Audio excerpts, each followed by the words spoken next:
Welcome back to All Things FantomWorks, the podcast. And this is a podcast that we were asked to do. That quite honestly, I said, if I'm going to do it, I'm drinking. And the reason is we're here to talk about the things that... Here, giggles in the background. We're here to talk about things that just grate like nails on a chalkboard.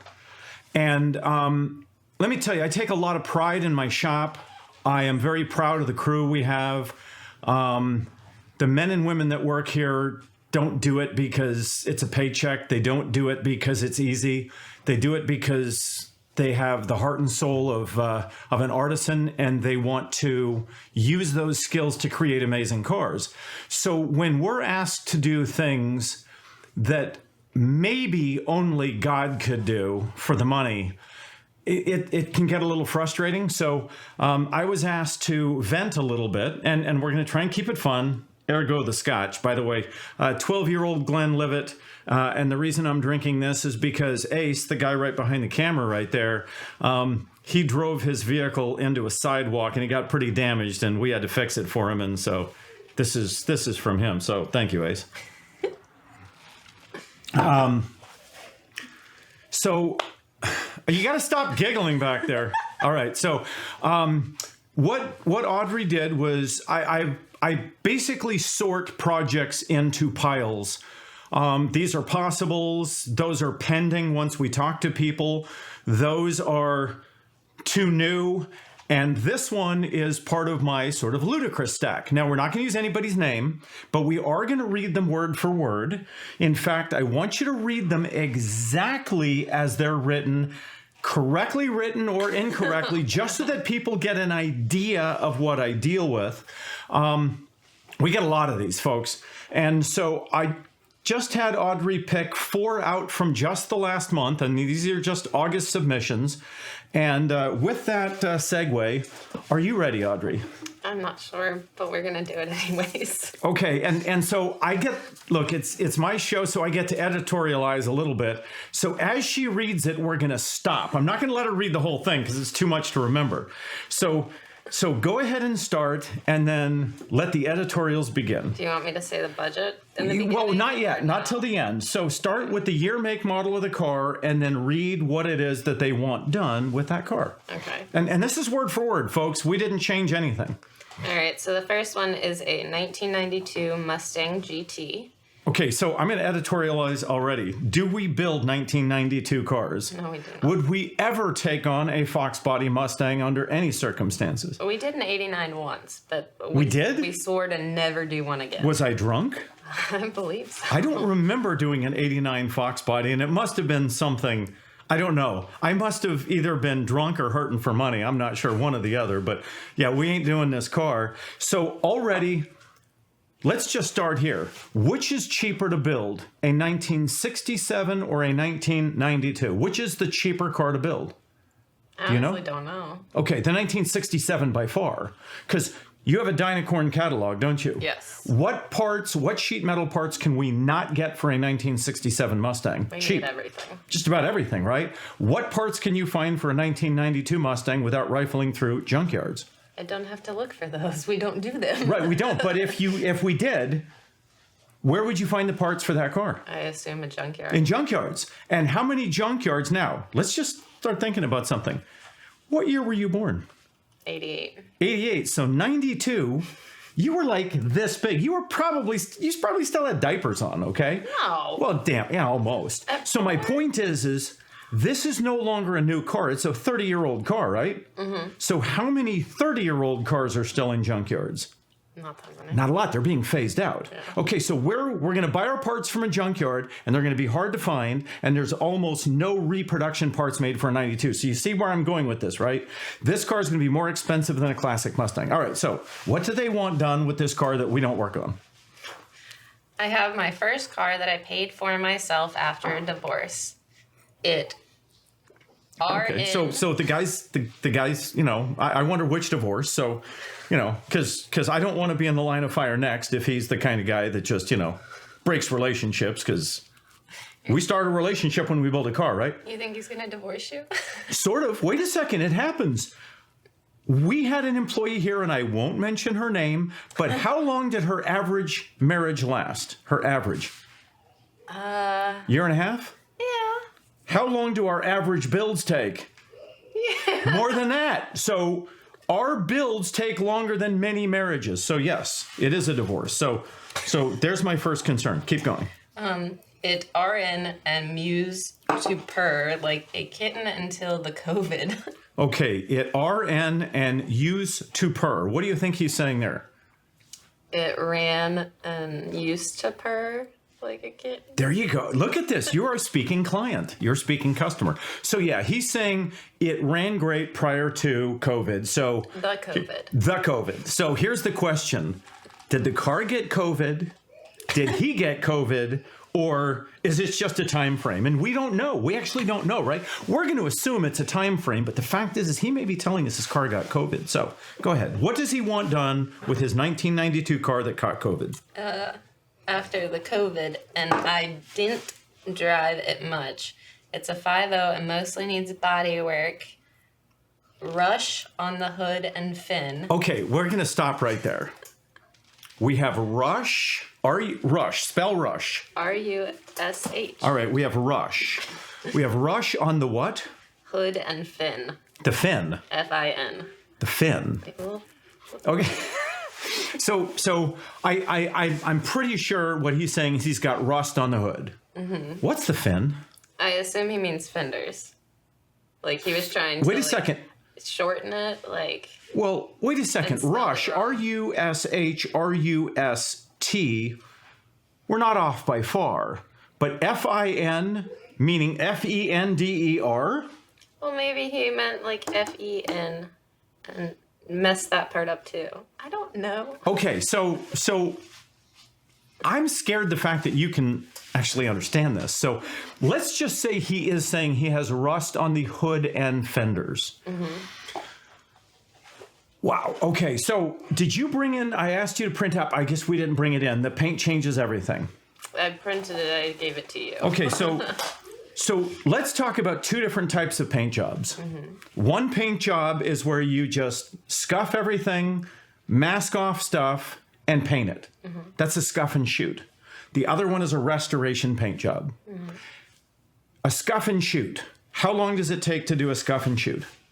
Depends on the car. Well, let's just say it's a nice car. We're just changing the color. We're going to change the jams and change the colors. But if it's like a Geo Metro, that's like this big. If it's like a Lincoln Town mid-size car. We'll just pick a mid-size car then. Nothing monstrous, nothing miniature.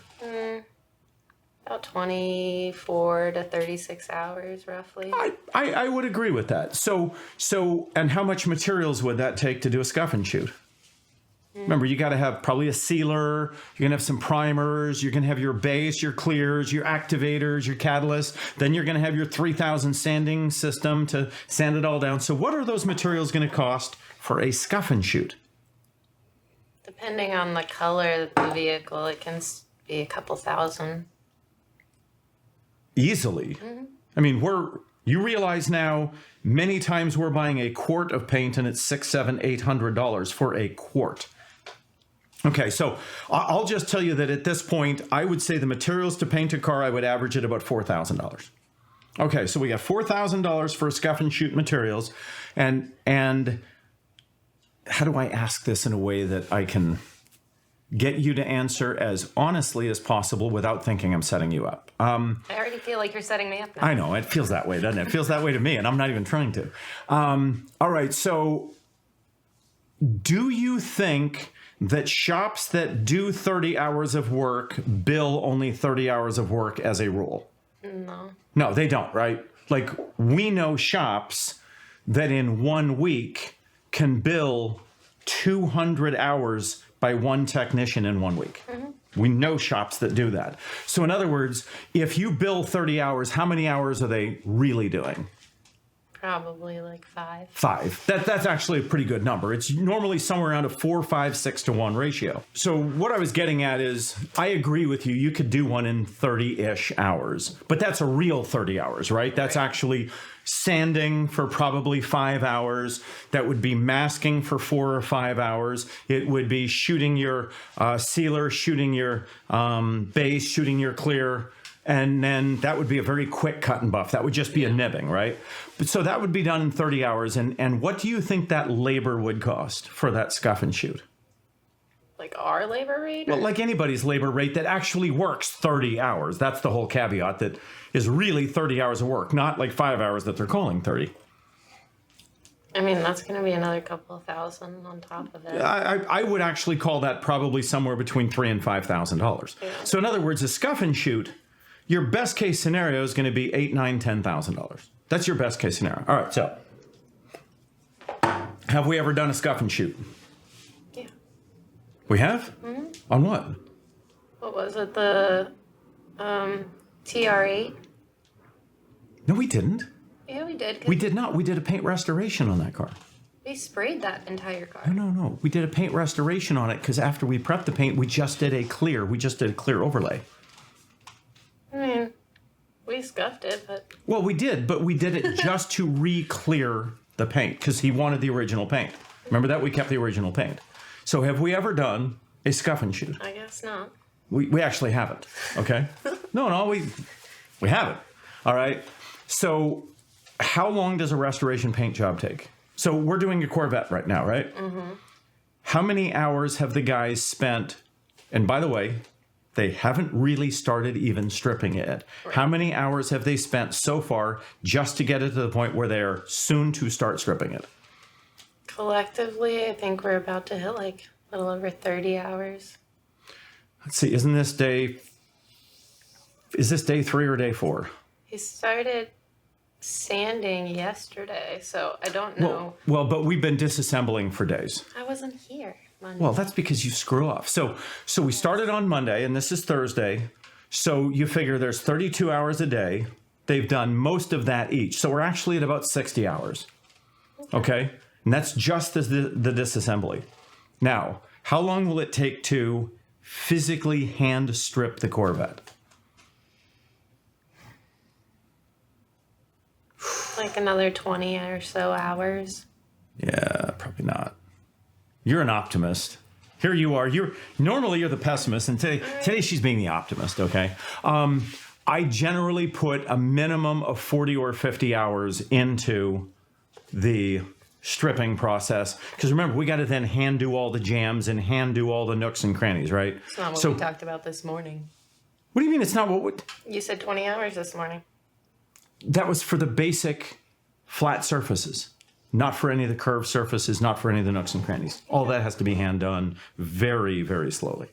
So no DAs or anything involved in that process. We haven't even made it through our first one. We haven't, I know. So, but this is the important one because we're talking about how long it takes to do. So let's say a metal car, because this is a metal car, right? Mm-hmm. So how long would it take us to paint a metal car? So what's the first step? Disassembly, right? Mm-hmm. How long would it take to disassemble all the wiring harnesses, the engine, the transmission, everything that has to come out of that car? How long would that disassembly take? A few days.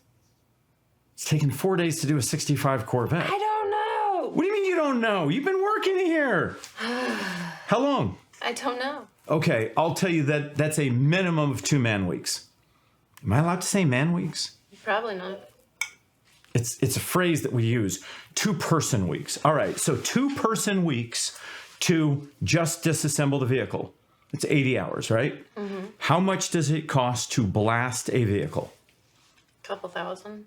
It's a minimum of a couple thousand, and we have to truck it over and then truck it back. So if you add transportation costs, you're probably knocking on closer to $3,000 to do a blasting. So far we've got about 80 hours and about $3,000 in materials. But we've got a lot of rush on this car, right? So because you've got rush on it, how much time is it going to take to do all the metal fabrication when you've got a lot of rush? Because let me ask you, do customers always underestimate the amount of work or overestimate the amount of work? Underestimate. They always underestimate it. So if this guy's telling us it's got a lot of rush, I mean, if it were Pink Floyd, I'd be much happier. But I love Rush. I just don't like Rush on my car. So, How many times have you seen them in concert? Rush, every time they were within 3,000 miles of me, I went and saw Rush. So I love Rush, just not on a car. On a car, I prefer like metal. I know it sounds crazy. All right, so let's just. I need more to drink. All right. So how much time is it going to take to do the e-coating? We got to blow out the car when we get it back, and we got to e-coat it. How much time will that take? And materials. Another day or so. Yeah. And then a couple $100. Yeah, a few $100 in materials plus the time to spray it. So we got another, say, $1,500 in e-coating it. Now, how long is it going to take to do the metal work on a car with a lot of rush? Give me a ballpark, because I've got a number in my head. Let's see if our numbers are close. With a lot. Got a lot of rush. I mean, this isn't a little rush. There's a lot of rush. Now, are we saying that replacement parts aren't a thing and we have to go in there and fabricate? We're probably going to have to fabricate the things that are rushy. Yeah. At least another 2 weeks or so. Yeah, if we're really lucky, right? And what if it's a floor? How long does it take to cut a floor out of a car and replace a floor? Because that's where normally the rust, which is what I think he's talking about, the rust starts in the floor, right? Because it comes up from the wheels and the tires and can have all that crap. So how long does it take to actually replace the floors on a 67 Mustang? And then you could probably add double that time for a 92 Mustang because of the complexity of it. Be another couple of weeks. It's a good couple of weeks just for the floors. Right. And if you got to do floors, do you have to do rockers? Yeah. And if you have to do rockers, do you probably also have to do inner fender tubs? Well, every Mustang has to have rockers if they need a floor. You get my point, right? Yeah. So what do you think the budget for metal work on a 1992 car is going to be by the time you get through a car? And we're going to assume here, because if the guy says it's got a lot of rust on it, then more than likely it does have a lot of rust on it. Right. So what would you, if you got to throw a dart at a board, what are you going to throw the dart at? What number? 50,000. 50,000. I would throw it at less than that, but I don't think your number is crazy. I would throw the number at 10 to 20,000. Okay, just in rush work. All right. So now we have the rush work, but here's where it gets really interesting, folks. There is an interesting correlation between the amount of rust on a car and the amount of body work. If it has more rust, it has a lot more body work. They go hand in hand. If you've got a car, if we blast a car and the fender is clean and there's no rust on it, do we have much body work to do? Probably not. But if you've got to do a lot of welding, a lot of TIG welding and fabrication of parts, do we probably have a lot of body work to do on it? Yeah. Okay, so my rule of thumb is you have whatever you've got in metal work, at a minimum, you've got that in body work. Follow my logic, right? So if we've got 20 grand, you said 50, I'll be the good guy. We'll play good cop, bad cop here, and you're the good cop, right? So if you've got 20 grand in metal work, I guarantee you've got 20 grand in body work. You know what I mean? Yeah. So now we're up to counting the blasting. Wow, this stuff's taking effect. I got to tell you, it's pretty good stuff. Yeah. So if we've got, and I don't, that's crazy. We routinely have hundreds and hundreds of hours in each one of those categories. Mm-hmm. So if you've got 200, 300, 400 hours in each of those categories, would it be crazy at this point, before we even get ready to pull the trigger, to have $75,000 worth of disassembly, stripping, e-coating, metal work, body work, and now we've got it primed, ready for paint? Would it be crazy to have gone through 3 blocks for that much money? Okay, so we get 75 grand in it, and that's not crazy. By the way, folks, I know a lot of shop owners. I talk to a lot of them, and we have all come to a consensus that a restoration paint job, which is radically different than a Mako scuff and shoot, a restoration paint job starts at $100,000. It's that much work, and for what it's worth, if you offer me $100,000, I probably don't want to do it because it's at least that much work, maybe more. So the long story short is we got 75 grand on this car, and have we painted it yet? No. So how long is it going to take to actually mask it and paint it? That's the quickest part of the process of all, right? Yeah, I mean, depending on the car, you can get it done in a week. I would say, right, it takes several days to mask it because we want to mask the bottom off. We want to mask off all the suspension. We don't want the chassis getting overspray on it. We don't want the interior getting overspray blown in it in places it doesn't want to. So, I mean, you're going to spend a couple days masking the car. You're going to spend, when we go into a booth to shoot a car, how long are we in a booth? And it's typically 2 people in a booth to shoot a car. How many hours are we in a booth to shoot it if it's one color? Because remember, we sand it between every single base coat. Right. So, I mean, we're in there for about 2 days. Not unusual, right? Between the sealer, the base, the flash times, the clear. Yeah. We try and do the sealer and the base and get it all dialed in on day one and maybe shoot the first coat of clear. And then we come back the next day and we shoot all the clears. How many days does it take to cut and buff it? Another day or 2. Yeah, that's a couple days, right? All right. So would you agree that 80 grand is not out of the ordinary at all for a car that's got a fair amount of rust on it? Okay, so keep going. So by my count, I got an $80,000 because doesn't he say he wants a paint job? Because if he's got a lot of rush, normally these people are saying what they want is a paint job, right? Does he want a paint job? He doesn't say. He just says that mostly needs body work. He goes, I have a stock option through my job. He means to say which, but he put WHICJ. I've been on 23 years and am willing to have it shipped to you in Florida. I have a dream of retiring with something that I've loved since getting it back in 92. People stop at my house all the time and make me offers. I would love my dream to come true, to see it back as it was when I first got it. I'm the only owner. If he means you, because he put YPU, call. I can send pics. Please take on my project. Okay, so do you think I want to help this guy? I mean, in my heart, do I want to help this guy? I do. I want to help him. Is he asking for so his car doesn't run right, which probably means the fuel injection system is clogged up, the gas is fouled, who knows what else. And by the way, when we rip the interior out, the glass out, the motor, the drivetrain out, is that going to cause us to have to replace a fair amount of parts? Yes. Are we going to have to replace all the weather sealing, all the paint gasket sets, wiring harnesses? Maybe, right? A 92, how old is a 92 car? What did we just say, like 30 something? 31 years old, right? Yeah. So do wiring harnesses last 31 years? Not typically. Not generally, right? So we probably have to replace the wiring harness. So what kind of a bill is this guy realistically looking at to take a car that's rusty, a 92, which we don't work on anyway, gut it, blast it, rust repair it, metal work it, body work it, paint it, reassemble it, and deal with all the fuel systems? At a minimum, right? That's the minimum, and probably the electrical systems. So what kind of a bill am I realistically looking at?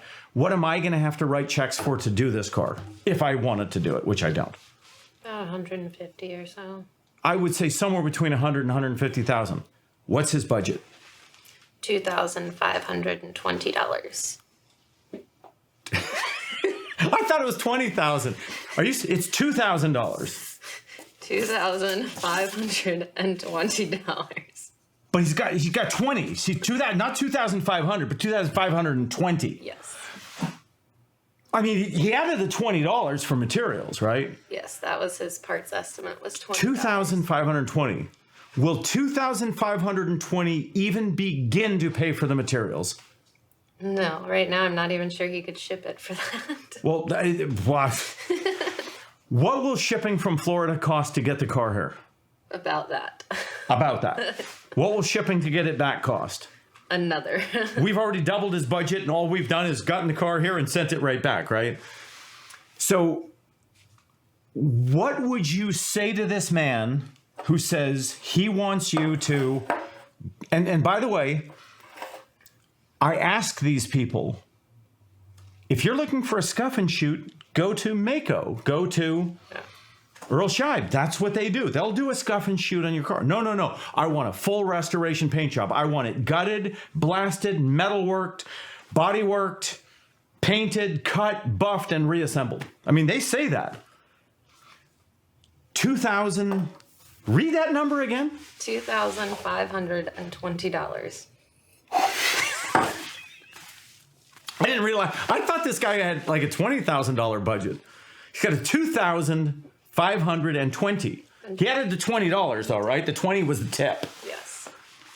What would you say to this guy who wants a restoration paint job on a 31-year-old vehicle that we don't work on, that's going to require a wiring harness, all the gaskets, the paint kits, paint, clear, primers, catalyst, metal work, blast work?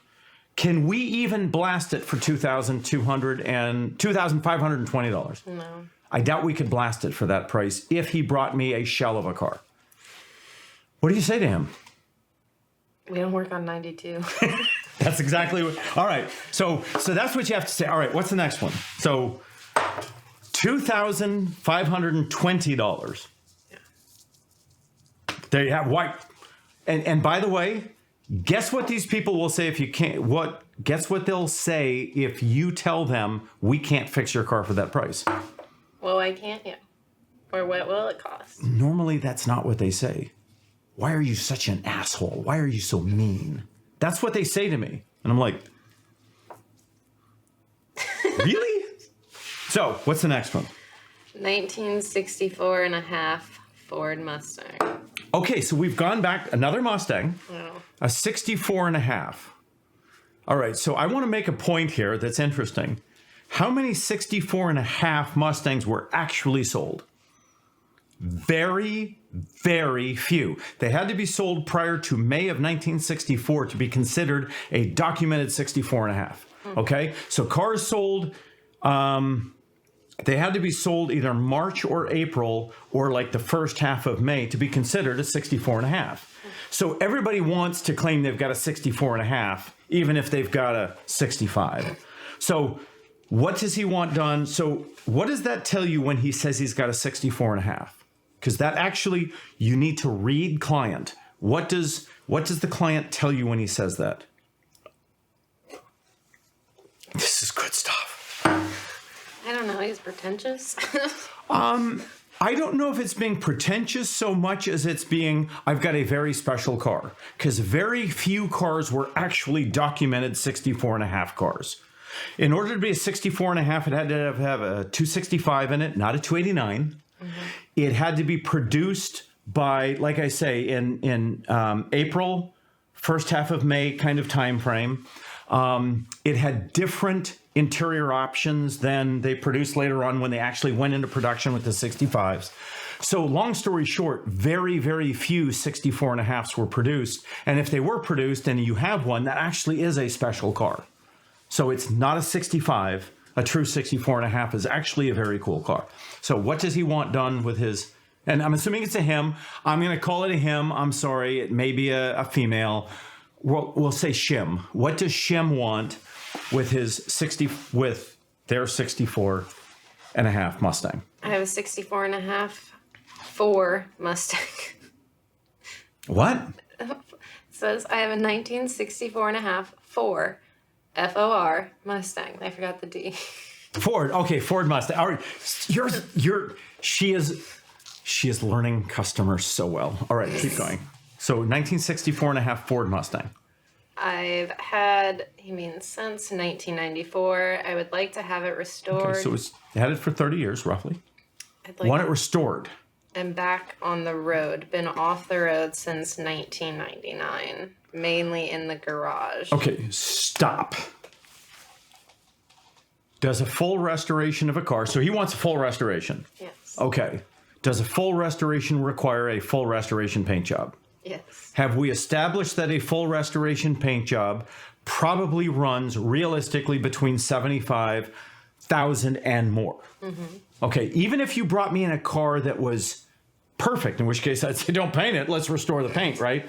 But if it needs a paint job and we have to gut it and strip it and metal work it and body work it and everything else, are we knocking close to six figures? Mm-hmm. Okay, but now he wants a full restoration. What does that include beyond the paint, body, metal work?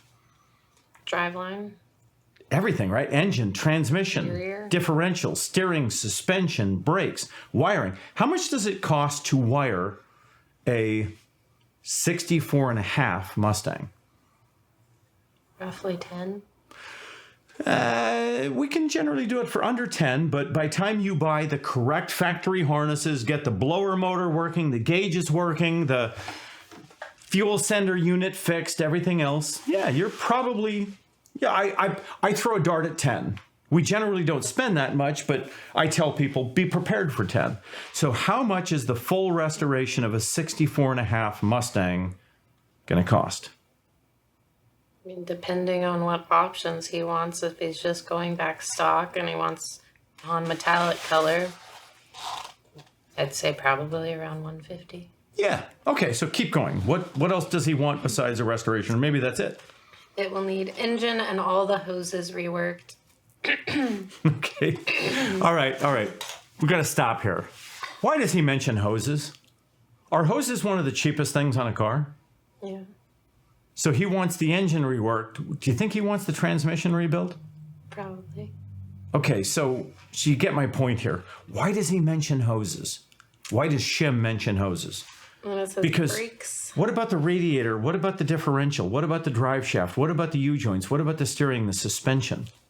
Does he mention those things? I'm not there yet. Okay, all right. Sorry, didn't mean to get in your face. Brakes, all things under the hood. I know the floor panels will need reworked. Leaks at the vent on the hood. Whoa, stop right there. Floor panels need reworked. What does that tell you? He's got rusted out floors. Floors are rusted out. Not uncommon. How many 64, 5, 6 Mustangs have we seen without rotted floors? I can't think of any. None. They all have, so you have to replace all the floors on all of them. Right. Now, that was an interesting one. Read that last bit of the last sentence. Leaks at the vent on the hood. Okay. So he's what got do a you cowl. think that the cowl vent system? Right. Did Mustang design a cowl vent system that you could get to like a Chevrolet? Like if you compare it to a Chevrolet Camaro or a Chevrolet Corvette or a Chevrolet Chevelle, did Mustang design their cowl vent system anything like the Chevrolet? Shake your head in the no position. Okay. Do you know what you have to do to get to the cowl vent system? Mm-hmm. The easiest way to do it is to slice the car in half and basically rebuild the cowl vent system and then weld the car back together around it. That's actually the easiest way to do it.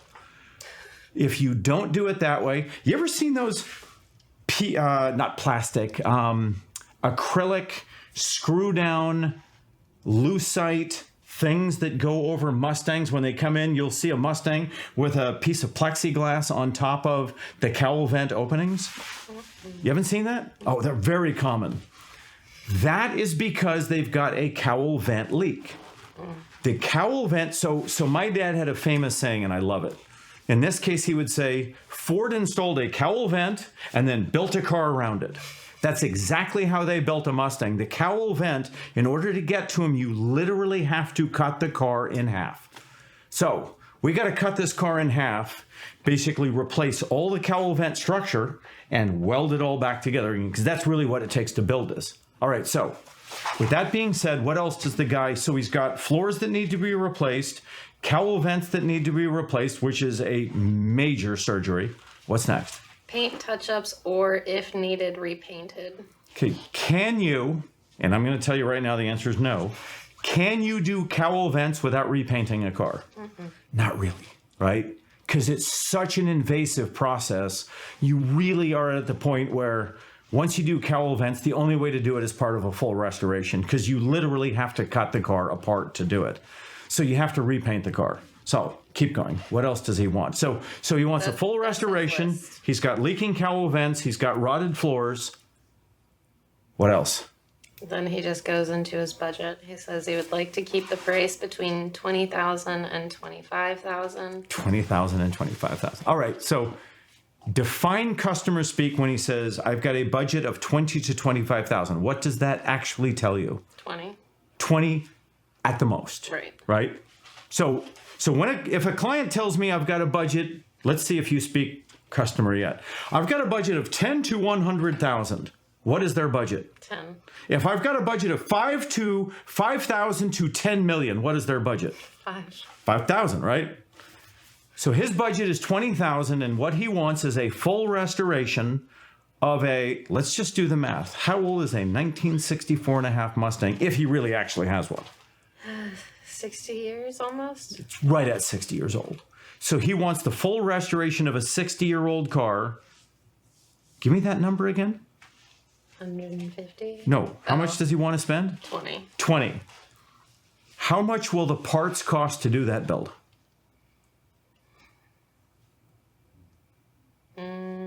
Okay, let me define the parts. I need complete steering system rebuild, complete suspension rebuild, engine rebuild, transmission rebuild, differential rebuild, new wiring harness, new interior, chrome, either re-chromed or replacement chrome, all the paint materials, trim, gauges. What am I going to spend? What am I going to write checks just for the materials? I'd say in between 60 and 80. You're not far off. And today, if I go out and buy a temperature switch for the engine, what are the chances that that temperature switch is actually going to work and send the right signal to the temperature gauge in the Mustang? 50-50. How many temperature gauges am I going to have to buy to get one that actually works today? A couple. If I'm lucky. If I'm really lucky, I buy 2. We bought 5 before we actually got one that worked, right? So the materials budget on this car, I don't think you're far off at all. You said 60 to 80. I would say 50 to 75. We're in the ballpark. What is the labor hours it's going to take to build that car? I'd say about 60 to 80. The total. Oh, hours? How many hours? Can we do it in under 1,000 hours? Maybe. No, not with the metal work. No, we can't. We can't do it in under 1,000 hours. And we're a pretty good shop, right? I mean, do you think I let guys screw around when they're building a car? No. Between the two of us, who cracks the whip harder, you or me? Yeah. Do I? Depending on the scenario. The guys would say you. Yeah, because they're scared of me. They are scared of you. They're more scared of you than they are of me. So if it's going to take 1,000 hours of work, and we'll just low side it and say $60,000 worth of parts, could anyone in the universe build that car for 20 grand? Next project. By the way, folks, we get these every day. Every day I get these, and I do respond to every one of them. All right. 1967 Ford Mustang GT5. Wow. We must have been Mustang heavy this month. All right, 67. Wait a second. GT what? 500. Okay, so now we're talking theoretically about a real Shelby, right? Theoretically. Okay, so now we've got a Shelby, and the good part of a Shelby, what is the book value of a 64.5 Mustang coupe if it's fully restored? Any idea? No idea. 30 grand, 40 grand. What's the value of what year? 67. What's the value of a 67 Shelby GT500? You know I'm not a Ford person. Okay, could be easily $250,000. So let's just see what a guy with a $250,000 car has as a project. What's the project? This vehicle belonged to my mentor and has passed approximately 15 years ago. Okay, so the guy that owned it died 15 years ago. All right. I had the car since and have put it together in just about its entirety. but need to be dialed in and set up the way that you want to be realistically. I'm sorry, read that again? I had the car since and have put it together in just about its entirety, but needs to be dialed in and set up the way that you want to realistically. Okay, so I think what he's saying is he has built a car, and he wants us to make it a good car. Would you agree with that? So far. Okay. All right, so keep reading. It currently has a 428 Cobra Jet engine inside of it. Okay, so actually the 428, I don't know if Ford actually produced a 428 Cobra Jet. I think all 428s were Super Cobra Jets, which is actually different. They had larger port heads. They were actually a really good car. A 428 SCJ was an amazing car. It breathed well. It produced great horsepower. The biggest problem with a 428 SCJ and a 67 Mustang is everything is so shoehorned into the engine compartment. If you have to do anything, it's a couple days work to pull an exhaust manifold off. It's a ton of work. All right, so what does he want done? Just had the engine rebuilt, but I believe there's a head problem. Okay, let's have some fun with this. Oh. Why would there be a head problem with a freshly rebuilt engine? Because it wasn't rebuilt. Because it probably wasn't rebuilt. Do you remember those guys that brought us a 283 in a 1965 Impala and told me that the engine had been rebuilt? Do you remember those two guys? Yes. What did they say was the rebuild? Do you remember what they said, how they rebuilt the engine? Oh, they pulled it out and painted it. And then did what? Put it back. Put it back in! They pulled, all right, let me make sure you get that. They pulled out the engine, they spray painted it with a rattle can, and they put it back in, and they said the engine has been rebuilt. So, has this engine been rebuilt? Probably not. God knows, right? So if he's got head problems with it, why doesn't he take it back to the builder? What would you do if you had just had an engine rebuilt that had head problems? What would you do with that car? Take it back to the person that built it. There we go. See, we've already fixed this. We've already helped this guy out. Just take it back to the builder, right? He didn't want to. He wants to bring it to us. All right, so keep going. He has a 428, which we think is a Super Cobra Jet that doesn't run right. What else does he want? It has an aftermarket Edelbrock head on it, and I can go into more detail. Whoa, wait a second. Do you know what makes a 428 SCJ? The heads. If you replace the heads, guess what you no longer have? An SCJ. So he's got an FE with a set of Edelbrock heads on it, not a Super Cobra Jet. All right, keep going. There are quite a few upgrades that I want to do, and I know that you'll be able to do, so, good Lord. So whether or not we save the big block and get that thing dialed in 100%, or I was considering the Coyote swap with obviously the new suspension kit. Stop. Hammer time. What year is this car? 67. What will not fit in a 1967 Mustang? Coyote. Why won't it fit in? Because it's massive. Because it's too big. You have to rip out the shock towers in a 1967 Mustang. We know we did it in a 68. Right. So what do you have to do to a 1967 Mustang to fit a Coyote in and actually do it properly? Remember? We had to change out the front suspension and all that bunch of jazz, and there was no room. We start by cutting the car in half. That's your step one, is cut the car in half. You want to do that to a lot of Mustangs. Well, you have to. When you start dealing with ripping out the shock towers, all right, let's just talk about the evolution of the Mustang. Where did the Mustang come from? What car did Ford build the Mustang from? Falcon? The Falcon. Ooh. Was the Falcon... I got that right. Was the Falcon a high-performance car or an extremely low-performance car? Low performance. It was an extreme... Look, the Falcon was 140 horsepower, straight six engine, low performance, anyone could buy it car. So when Ford, and I think it was a stroke of genius to turn the Falcon into a Mustang, but that's exactly what Ford did. But did they engineer it to handle the power of a 428 SCJ? No. And is a is a Coyote significantly more powerful than a 428 SCJ? Yes. It is, folks. So can you take a Falcon and throw a 428 SCJ or a Coyote in it without restructuring the entire body? You can't. So you have to re-engineer the entire body. Otherwise, what you've got is an accident waiting to happen. Do we build accidents waiting to happen? No. Okay, so how much...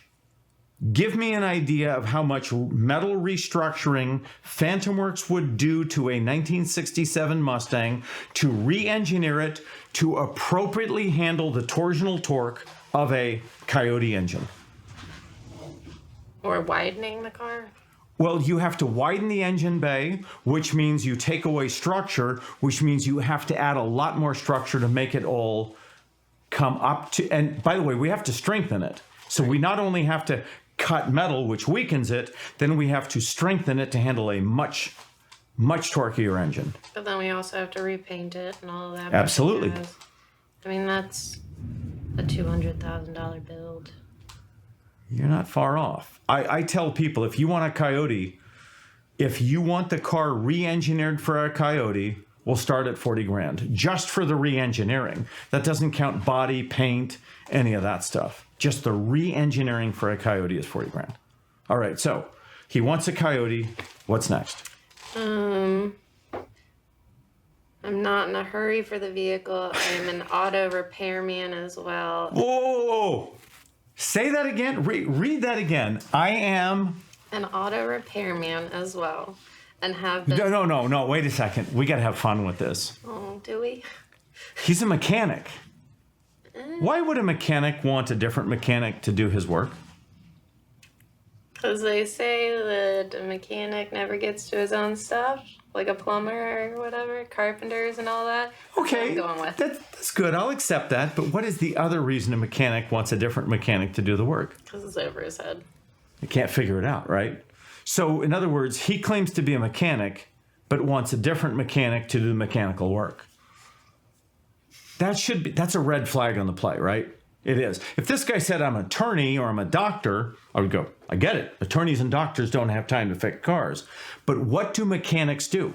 Fix cars. Fix cars. Guess what I do with all of my vehicles at my farm? Guess what I do on the weekends? Fix your cars. Fix my cars. So I fix my own cars because I'm a mechanic and I fix cars. So you think that's a red flag on the play? I'm not sure. I think it is. I think it is. Keep going. But I think you got a red flag on the play. I currently have a 3-bay shop, which I do all of my work out of, but I just don't have time to get to this one in particularly.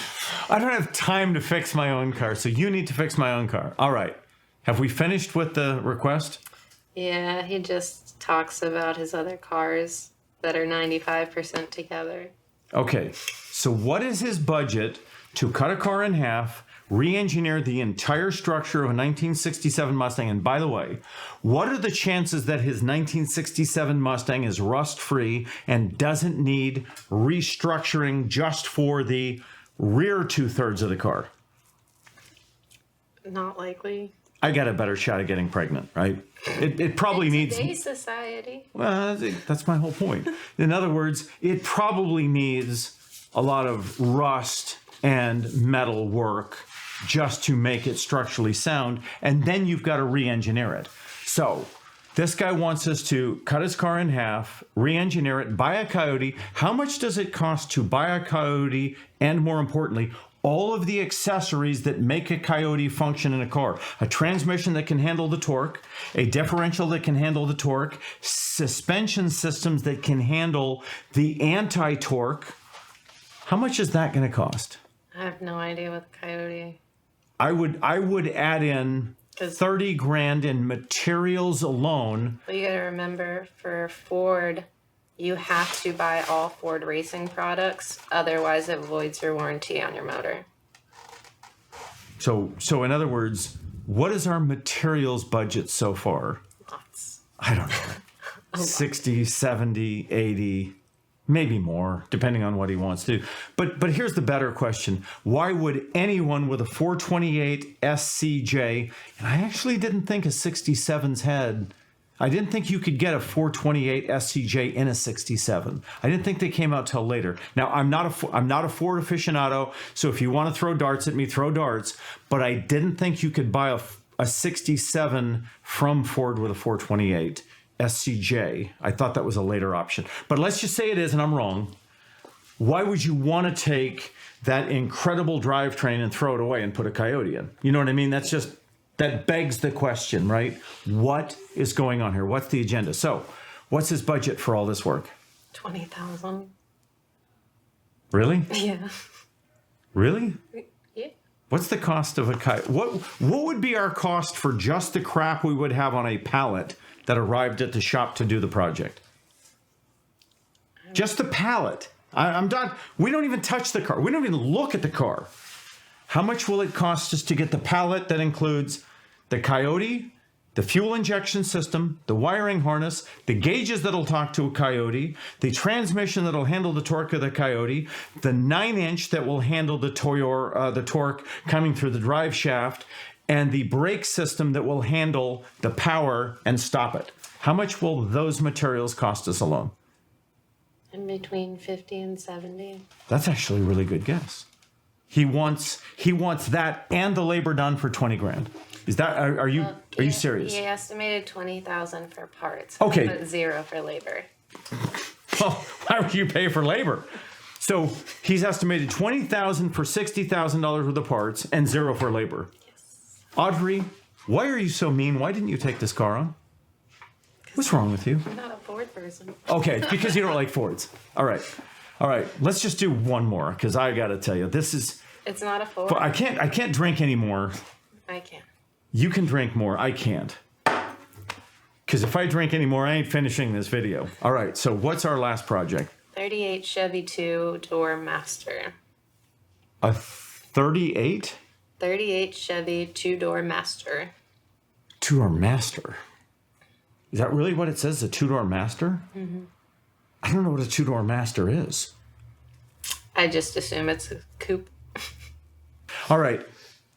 How many years ago did 1938 happen? 90 something. Yeah, we're talking roughly 90 years ago. Yeah. All right. What do they want done with a 90-year-old car? Well, let me ask you, how much rust is there in an average 90-year-old car? Shocked if there's a car. A lot. Okay, so what do they want done with a almost 90-year-old car? Oh, man. Come on, you got to read it. You pulled these up. You got to read them. It's an older restoration, and Wait a second. Let's define older restoration. In 1950, somebody replaced the headlights. Keep going.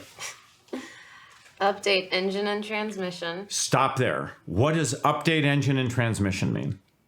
I assume they want something more modern. They want a modern engine and transmission. Can you put a modern engine and transmission in that car without putting a modern differential in it? No. Can you put a modern engine, transmission, and differential in it without changing out the brakes? No. Can you do all of that without changing out the suspension? I mean, you probably shouldn't. It's got kingpin front end. Yeah. It's going to have probably either a monoleaf rear or a very, very weak rear end, the springs. So it's going to have knee shocks. Can you update the engine and transmission without doing steering, suspension, transmission, differential, everything? Not really. How much is that? How much is it to modernize a 1938 car and let's not even talk about LS's, Coyotes, or anything like that. Let's just talk about a 1980s version of a small block Chevy with a transmission and everything else. What do you think just the materials for that's going to cost? Probably about 50 or so. If we're using old school stuff, I'm gonna tell you I think I can do it for cheaper than that. But by the time I buy an engine, transmission, belts, exhaust, fuel system, differential, steering components, brake components, I think I'll have every bit of 20 to 30 in it. Okay, so we got You're going to say 50. I'm not going to tell you you're wrong. You probably could be right by the time we get it done. So we're going to have somewhere between, say, 25 and 50 in materials. What's the next thing he wants? Front and rear suspension with air ride. Air ride. Okay. What is air ride good for? It's good for one thing and one thing only. Cadillacs. Aftermarket air ride. Air ride does one thing well and only one thing. Do you know what it is? You look really cool pulling into the show, and then when you get into your parking spot, you go and drop your air ride suspension. You look very cool. I mean, it's actually a badass look. I appreciate a car being dropped down, they call it slammed down to the ground with air ride. Does a car with air ride handle worth a crap? Not No. Does it brake worth a crap? No. Does it steer worth a crap? Does it do anything worth a crap except drop to the ground? Nope. Folks, every air ride system I've brought in here, or every air ride system, and we've done a couple reluctantly, every single client has complained about them because they handle like garbage. They handle like garbage, they steer like garbage, they brake like garbage, they make noises, the car feels like it's floating and it doesn't do well. Factory air ride, different. Aftermarket air ride, not a fan. So he wants a new drivetrain and air ride. Is that it? Update paint. Update paint. What does that mean to you? But he wants a paint job. He probably wants a paint job. Okay, so we're somewhere between depending on whether he wants to paint restoration or a paint job, we're somewhere on a 1938. Mm-hmm. We're somewhere between, at this point in this project, I'd call it $50,000 and $150,000, maybe $200,000. What else does he want? Suicide doors. Ooh, suicide doors. All right. What does it take to suicide a door, and what does it take to suicide a door properly? We don't do them. We've done a few. We have done a few. If they were factory to the car. No, we've actually done a few. We've done a few suicide doors. And I was gone. Were you? Okay. I thought she was here. But to suicide a door, so we've got an A pillar on a car, right, which is where the hinges are traditionally. Mm-hmm. We've got a B pillar, which is where the striker are. Right. Striker is, wow, it's amazing. We're going to switch the hinges and the striker. Right. What does that mean from a structural integrity? Yeah. Do we have to make the B pillar much stronger? Yeah. We do. So in order to make the B pillar stronger, do we have to add steel structure into it to bring it up to a strength level where it can handle suicide hinges and actually strike and close straight? Okay, so if we're going to take and redo a B pillar, which it's an engineering challenge, how many people do you know could re-engineer a B pillar to where it would handle suicide hinges, and this door is going to close straight and actually latch safely every time? Not a lot. Very few people in the world know how to do that. Look, lots of people suicide doors badly.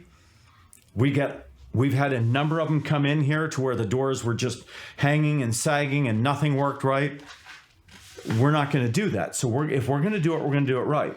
So how much does it realistically cost to do all the structural metal work, switch everything around, put the hinges here, put the striker there, which is vice versa of the way it was designed, and make it all function, and then do all the metal and body work to make it all look beautiful? How much is that going to cost to suicide doors? I have no idea. I would tell you that I would probably start suicide doors correctly engineered at about $10,000. Look, you can do them for $1,000, but you're going to have garbage hinges, garbage strikers, and garbage engineering. For $5,000, you'll get decent. For $10,000, you'll probably have a system that is factory engineered correct. What else do they want? Update interior. Update interior. All right. We know a man in town that does interiors on pre-war cars. We won't mention his name. He's very good. He told me 5 years ago that his interiors start. What's the number? I have no idea. Take a guess. On a pre-war car, what do interiors start for a pre-war car? 30. 25,000. You're not bad. 25,000. That was 5 years ago. Today, I'm sure it's over 30. All right. So we've got suiciding of doors, engineered correctly. I'm going to say 10. 30 grand in an interior, possibly a full paint job, which is a restoration. He also wants a complete update. So what he wants is a resto mod out of a 90-year-old vehicle. Right. Okay. What's his budget? 25,600. And he also wants new wiring and power brakes. All right. We got to stop. I can't do this much longer. I get frustrated, and I try not to. I actually want to be happy when I come here. Would you agree that you come here in the day wanting to be happy? Yeah. Could you buy the parts for that project for $25,600? No. Could you wholesale half of the parts for $25,600? So here's my problem. If you at one point worked, you're actually, in my understanding, is a pretty good bartender. Like, you know how to mix drinks and you know the formulas for all this. I don't know any of that crap, all right? If somebody said, we want to hire you to come to a venue and we want to pay you $3 an hour to be a cocktail, and by the way, you're not allowed to have tips. It's $3 an hour and you're not allowed to take tips. How would you emotionally respond to that request? Probably just flip them off. Flip them off. Meaning like the bird? Yeah. Like the thing that Goose gave to, in Top Gun, like the bird? Yeah. All right. And that's exactly how I feel when people ask me to do stuff for 20 or 30 or 40 cents on the dollar of just what the parts cost. So look, I won't keep going because I'm going to get pissed off if I keep going, and I don't want to. I actually want to have a little bit of fun today, which is why I was drinking. When people ask for what could easily potentially be $50,000, $100,000, $200,000 worth of work, and they're offering $25,600, it's hard not to get insulted. It just is. So rather than get insulted, if somebody sends me an insulting request, I generally don't respond to it. Because if I respond to this guy and say, hey, look, I can't even buy the parts for that, they don't take that well. What do you think they do when I usually try to respond in some respectful tone, even though I don't want to. I'll be honest, I'm actually pissed about this. But if I respond in a respectful tone, what do you think half of them do? Get mad. They get pissed off at me. They get angry. Why can't you do this? You're rich. Why don't you do this for me? You need to help other people out. You see where I'm going with this? Yeah. It's tough to deal with people that just don't get it. If you took over this shop, what would you say to that man that sent you that request? He's got a 90-year-old car that he wants custom metal fabrication, a modernized drivetrain, which is going to require you legally to put on a modernized braking and steering system. Otherwise, you've got an unguided missile driving down the road. Possibly a paint job, which is a full restoration, rewired, new interior. And he wants to give you 26 grand for doing what's going to take you. How many years do you think it would take you to build that vehicle? Year and a half, 2. Couple of years, right? And he wants to pay you $26,000 to build that vehicle. What are you going to say to him? No. You're just going to say no? Yeah. How would you say no? What would your email response be to that individual? There are a ton of people that just call and say what they want in their budget, and I'm like, we can't do that. That's not realistic. And I'll talk to them for about 2 minutes and give them a few examples, and maybe it's because I'm a little girl. They take it better. But I always tell them they can still, I'm like, Dan's going to tell you no. It's not realistic. We can't do it for that. And some of them I'm still going to submit it. Okay, you go ahead and do that. He's going to tell you the same thing I do. But Yeah. some of them are like, I didn't even think about it like that. And they're like, thanks. Are they generally nice to you? Okay, because I will tell you that 50% when, if I respond, and it really depends on what kind of a day I'm having, you know what I mean? If I'm having a good day, I will at least call someone and say, look, I appreciate the fact that you want this, but, you know, you're living in la la land. Yeah. If I do, 50% will get angry and start calling me names. Mine's They like will- 80-20. So 80% are nice to you, 20% are mean? Yeah. I'm 50-50. 50% of these people will start calling me names. I mean, and I don't mean nice names. They'll start calling me names like names that I would name if you did bad things to my children kind of names. Those are the names they call me. And I got to tell you, it's personally very hard to deal with that, right? Because you don't need to be called some degenerate because you're not willing to give someone $100,000 of your money. See, I deal with this all day long. I literally get these all day long. Do you understand why sometimes I'm just angry? Mm-hmm. Because I take your work very seriously. I actually take pride in what you do. The parts, the management, the striping that you do, all the work that you do on a car, I take great pride in. I take great pride in everyone's work here. And when we're offered 5 cents on the dollar to do our work, it's hard for me to just sort of turn the other cheek, right? So, folks, thank you for joining us. I hope this didn't come off too negative, but I needed to let you sort of understand what we see on a regular basis. What I'm saying is, please be realistic and please be logical about what you want. If you're asking for a $50,000 drivetrain that's just materials and $50,000 worth of labor and you offer us $5,000 to do it, there's absolutely nothing we can do. All you're doing is frustrating the crew. You're kind of pissing me off. And the response is either going to be, on a good day, I just won't respond. On a bad day, I may send a bad note. And I don't like doing that. So I would ask you, please keep sending us the submissions. Do a little bit of research, figure out what things cost, send us reasonable submissions. A man today was blown away. He submitted his project yesterday. He seems to be very realistic, very reasonable. I talked to him today. He couldn't have been more excited. We're probably going to do his project because he's being reasonable. So stay tuned for more of this. If you guys like this show, we'll do more. We'll try and get a little faster. I needed to run some groundwork here so you understood what things cost. I hope you got something out of this, at least an understanding of what it takes to do this.